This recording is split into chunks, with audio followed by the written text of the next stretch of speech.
This is my testimony. Do it again.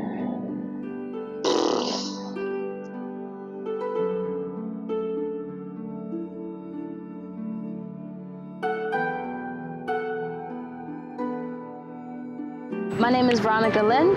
I'm 27. I'm currently living in Kissimmee, Florida, and this is my testimony.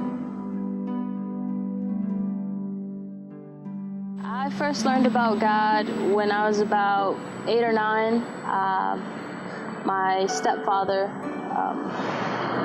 introduced my mom to this church, and just for the first Sunday we went for the rest of the time we were living in Chicago, and that was a great experience for me. I felt even as a young person that I truly understood who God was. The more involved I got with church, that was basically my life.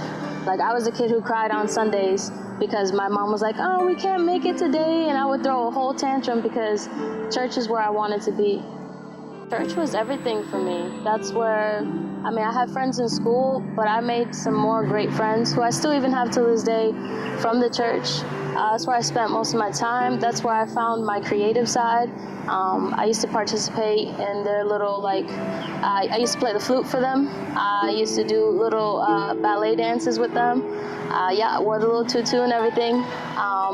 But that's where I found my more artistic side, and felt like even though I was young, I was starting to understand who I was and what it is I was supposed to be doing, and felt like I had an understanding of what God wanted me to be doing.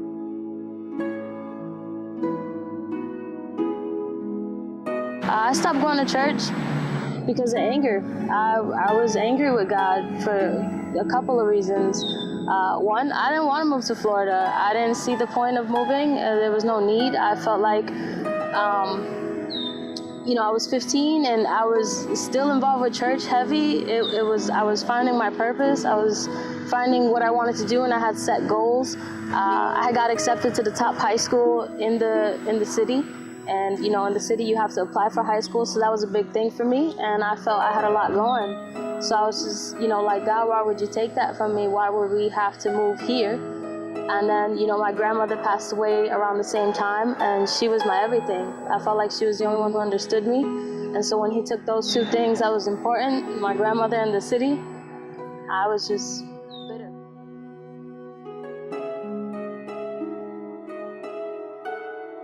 So living in Florida, it pretty much started, I guess what people would say is a great point. I started off freshman year here. I wasn't a happy person. The school I didn't feel was a challenge for me. Academics was everything to me, my education and stuff. And that school, for me, didn't live up to it. The people were different. Just the teachers, I felt like the teaching was different. The passion teachers had here, I wasn't with it. I didn't really make friends my whole freshman year because I was bitter that whole year. Probably made like 1 or 2 good friends. And then going on to sophomore year and everything, I finally built friendships. Some of them probably weren't the best friendships, and I completely, my grades and everything were up because, like I said, education was still important to me, but everything I did outside of school wasn't who I was, and I was getting involved with things I shouldn't have, getting involved with people I shouldn't have, anywhere from like drugs and alcohol to skipping class, I don't know how many times, and just not going to school. I struggled with finding myself because that path I was on from living in Chicago and moving here, I completely stirred away from it.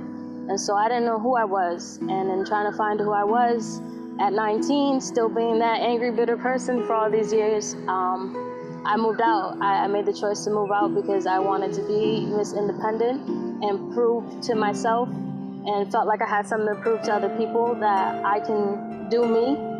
And I would say I try to find happiness in others and in things that I did, instead of going back to who I knew was the source, going back to what I grew up with. I didn't seek God and everything. I went as far away from Him as I possibly could.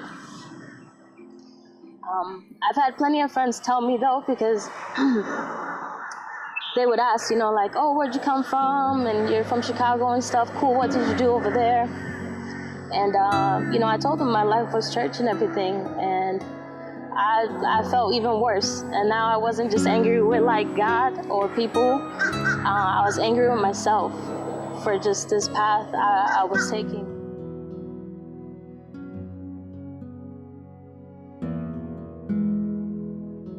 To find myself and to find happiness, I kept surrounding myself with people. I wasn't alone much. If I was, once I woke up, I'd get ready, go out, be with people, all the way till when it was time to come home. And even when I came home, sometimes friends would come over, and not until the very moment I was ready to go to sleep was I by myself. And just in those times, my days were just spent drinking half the time, which I didn't even like drinking, but it was a way to be numb, and smoking. I smoked a lot, and that was kind of my escape, because it was from morning till night. It's what I would do. I enjoyed the feeling, and I felt like it would take me places where I can quote unquote find that peace and just be chill. But it definitely didn't fill me the way I was looking for. It didn't fill up the void and everything I had. And I just got involved with the wrong people, and then moving out, that went completely sideways, because I put my trust in people, and that people was who I leaned on. When I finally had my alone time, I felt like I was going through it. There was no joy, no happiness. It was just rage and anger. I would throw fits in my own room. I'd punch stuff. I'd break things. Self-destructed physically. I was a cutter. That felt like a way out, even though it wasn't.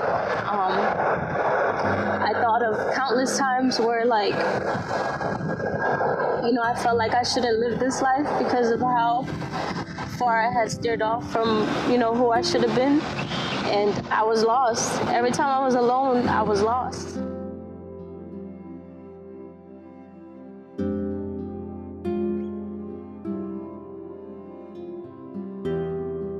Desperate moments. I've had plenty that put me in positions I never thought I'd see myself in. When I moved out when I was 19, everything was fun and games, cool, 2 roommates.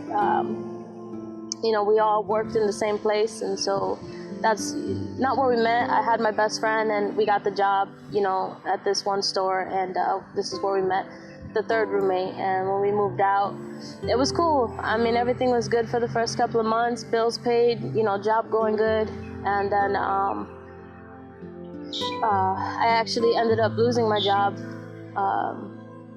with where all 3 of us were currently working because of my 2 roommates. It's a whole nother story, but I lost my job there, and so I ended up having to get another job. I thank God it only took a couple of weeks to get another job, because when you're living on your own, it means all the bills are on you. And so, I got this other job, and everything, was still going kind of good, but things were starting to get rocky, living in an apartment with the roommates. All that fun and games, all that trust you thought you had in them and everything, you really do start seeing true colors when you live with people, and then the real stuff comes to the surface. And so you start learning things about each other, and you start learning, what it is you really expect from each other, and then you start realizing how much you don't want to be in that place. And everything just went downhill with the quickness.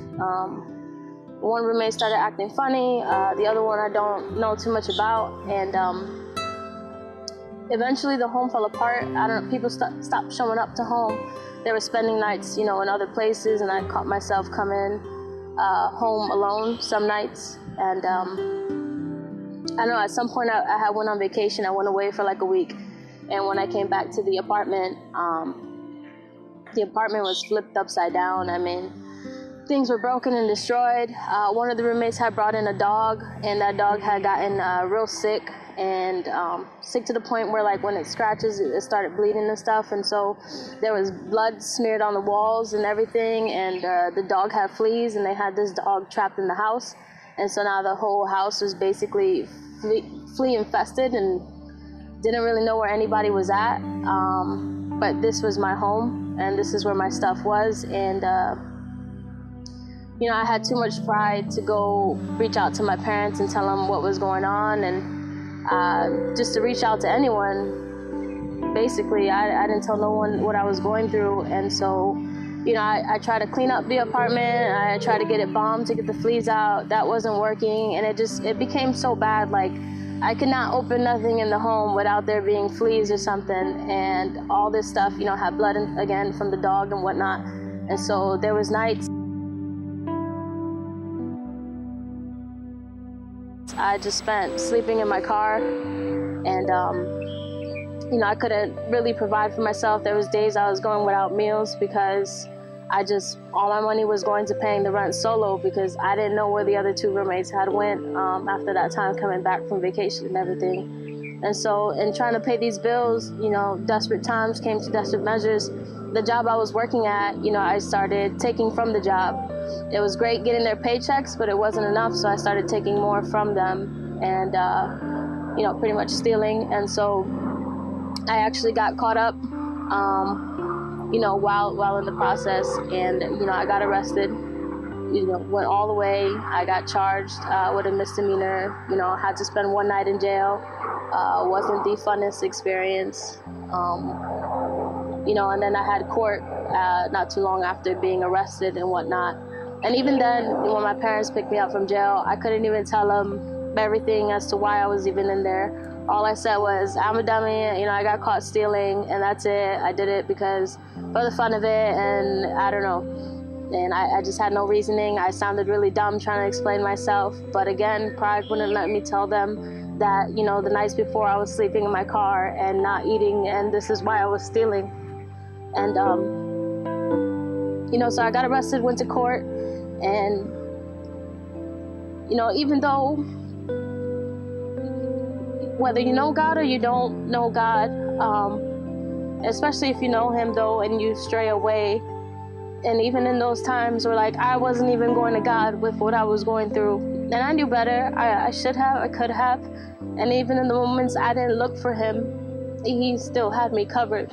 He was still looking out for me, and this is where I started to understand his love again. This is where I started to wanting to come back to him, but there was still such a force there. When I got arrested and went to court, long story short, the state wanted to charge me with employee theft because obviously I was stealing from where I was working at. But the judge said, that was stupid, and it didn't make sense, honestly, even for me to hear the judge say that was stupid, because it probably would have been the smartest thing. But she said, that was stupid, and it was a waste of her time to take the hearing any further, that, I got a misdemeanor and petty theft, and that's where she was going to leave it. And so even with 60 days jail time I could have got, and even with the more, I could have done anywhere between 5 to 10 years just for the employment theft and everything. God gave me a slap on the hand and said, here you go, pay this large bill, pay your public defender off, and you're free to go. And I was free from that. After that, I got out of jail, went through the court process, went through all that. And even so, this was coming towards the end of the lease for the apartment. And just that final month, the struggle was real. I couldn't afford that final month. Ended up getting evicted. Again, lied to my parents and told them, hey, the apartment's up. I just want to move back home. Can I move back home? Packed up my things, and I went back with my parents.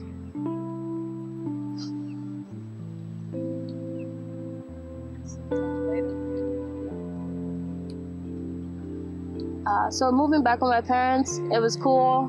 I ended up getting another job. I was trying to get things together, was even looking back into school. Because again, moving out, when I had moved out, that was another thing I had lost. I was going to college, and I completely dropped out halfway, living in that apartment because of everything that was going on. I couldn't even stick to school because it was just so much. I had me to take care of. And so, I was trying to look into school and whatnot. And then, I was talking to my parents about possibly moving back to Chicago, but it was just a conversation. And then a couple of weeks later, my parents were like, hey, we're moving back to Chicago. And I wasn't ready. I didn't want to go back to Chicago. There was something in me that was telling me I needed to stay, and I didn't know what that was, but it was so strong that it just said I have to stay in Florida, and I'm sorry. And so my parents moved, and that was tough because I know my mom was like beyond, I don't know if it was angry or if it was hurt, but she took a lot of things out on me, and I think it was because I decided to stay in Florida, while they moved back. And, that was a rough couple of years for me. I had moved in with one of my other friends, and again, it turned out to be another roommate situation. I was renting a room, and then I had got, a new job after that. And in this new job, everything was good. Where I was living was good, except for just a point where my roommate's mother, I don't know really what it really was, but there was a point where that evening, there was just a note on my door that said if I didn't, pay this specific bill or whatever, that I was going to be kicked out, that the next day I had to pack my bags. And again, it wasn't even one of my bills to pay. I was all set, and I thought everything was good. And another desperate time came to desperate measures. From the job I was in, I went back to old habits. And you fall back easy into old habits when you don't give them up the first time. And, I still wasn't seeking God. I still wasn't leaning on Him. I didn't give Him nothing. I didn't give Him those old habits. I just kept them stored away in my pocket and said, this skill will come in handy later when I need it. And so this time when I had to pay this bill, because it was find the money to pay this bill or, again, start living in my car, I started taking from the job I was at. And again, I got caught up, and God was just, again, jumping in and saving me, because this could have easily been another 5 to 10 years in jail. And the lady who owned the company, had a talk with me when we were in the back of the office. And she's like, look, there's just 2 options. I can call the cops now, and, pretty much you'll be charged with whatever we come up with. Or, you can just sign this napkin. It was literally like a little contract on a napkin saying that whatever number they came up with for me to pay back for me to pay back to the company, that's what it was. There was no cameras or nothing, so there was nothing to prove how much money I took.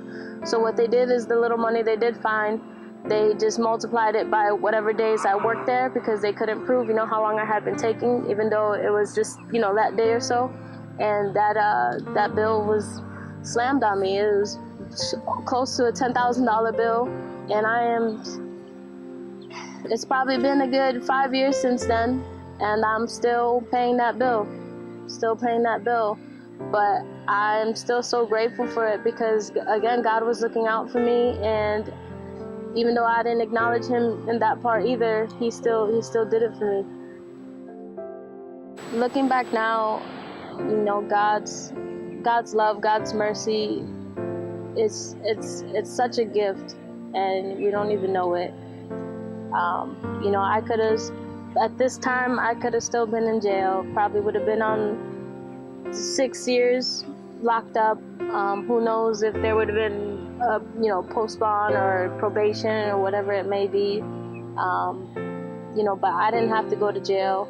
Even after I lost, the second job for the second time I was stealing, God's mercy is so good. And it's crazy, because if anybody knows about unemployment, you're not supposed to get unemployment if you're fired for that type of reason. Like, there's just no way.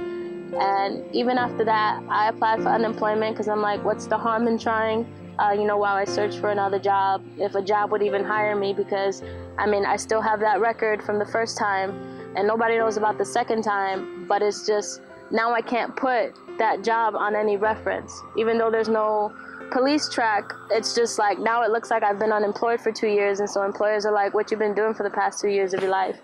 I got unemployment. I was on unemployment for about 1.5 years, and I got paid more than I was getting paid with the job I just got fired from. And if that's not God looking out, I don't know what is. Even with that, I got into a couple of car accidents. I probably had 3 cars totaled, and I was still even able to just get around. He always provided a way for me to get to and from work regardless of the situation. And it's just like, I look at all these things, and, you know, off of unemployment, he sends one of my old friends from like 5 years ago to come offer me a job. And, you know, I've been in this current job for 5 years, and I think that's phenomenal. That's a long time for me to spend in one place. You know, with this new job I'm in, I was still living with my roommate, you know, and her mom and everything. And so even though it wasn't the best situation, and sometimes it was kind of awkward for me because even they questioned how I lost my job, and I couldn't even tell them, you know, like, hey, I was trying to pay this bill and I got stupid. You know, I made up I don't even know what lie I made up, but I made up some lie as to why I wasn't working there. And, you know, even through that unemployment time, they let me stay there. I mean, who lets somebody room in their house while they don't have a job? And yeah, cool, I got unemployment so I can pay some bills, but it looks like you're doing nothing. And people still just supported me. And I know that was just God still looking out. And so then I got this job, and, you know, I'm still chilling there. I'm still smoking because, like I said, none of this I gave to God. I was still holding it. It was just like you know, thank you, God. This is great. I'm glad you did what you did. But I just kept it moving. And, you know, I still hadn't come to him and whatnot. So still smoking, still drinking, still spending my time. Got a great job. You know, tried to go back to school once again. That plan, you know, kind of failed. Even though I was enrolled and everything into Le Cordon Bleu. Situations came up, and I dropped that. And it was because I was just trying to, again, find my happiness and everything in people and in my, you know, surroundings, and just be where everybody else was instead of trying to find me. And so, but God is good. You know, even with that smoking, he brought, you know, a friend around into my life, and it wasn't even my friend, it was my roommate's friend. But, you know, this friendship built, and I think it's pretty dope because smoking, drinking, doing whatever, partying together, and then just one day there was an invitation to church by the same friend I'm smoking with and everything, and it's like, church, like, can we even do church with like what we're doing? And it's like, yeah. My friend invites me to church. You know, she's going through her things, I'm going through my things. We thought the outlet was weed and everything. And she has, you know, her other friend who, you know, mentions church. And so, you know,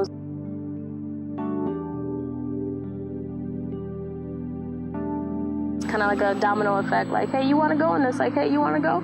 And, you know, I sat there and I thought about it. And it wasn't really much of a hesitation. I was just like, yeah, like, I haven't been to church in a long time. You know, I'm trying to find myself.